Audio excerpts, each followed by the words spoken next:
This is Jonathan Becker reporting to you from MagicGathering.com. We're here with Hall of Famer Bob Maher Jr. How you doing, Bob? I'm doing great.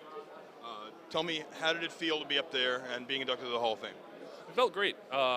Magic's been a huge part of my life for so many years. It felt wonderful to get recognized as excelling at the game. Like it makes me feel like I wasn't just spinning my wheels.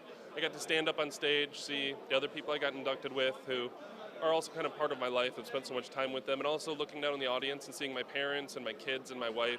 It was a very nice moment for me, kind of bringing together a lot of different periods in my life. That's great. It had to be. It seems very exciting to me. And you've had a lot of great memories in the Pro Tour, obviously, being a Hall of Fame player. What's your very favorite one? Most of my favorite memories come from the team competitions. One of my favorite memories probably has to be making the top four with Gary Wise and Neil Reeves. I always have a lot more fun in the team tournaments because you have someone to celebrate your success with.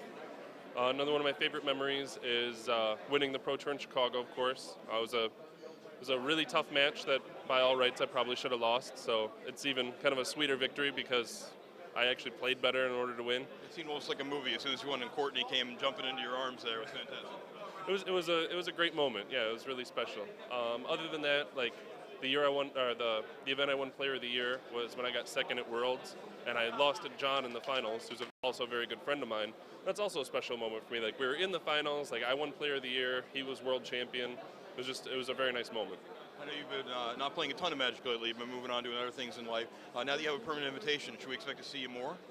You'll certainly see me more because I haven't been around whatsoever, but it might be kind of restricted to domestic Pro Tours, like maybe one a year. Just if it falls well in my schedule, I'll definitely show up. I never stopped playing Magic because I didn't enjoy it. It was just I had a lot of other demands on my life, especially having kids, being married, things like that, and it was just one of those things I kind of had to prioritize my life, and I made Magic a priority for nearly 10 years. I kind of had to juggle things just to try and balance my life out. And you started off 1-0 today, so what's your over-under on where you're going to finish this weekend? With a win right now, I'd put it somewhere between 3-3 or 4-2.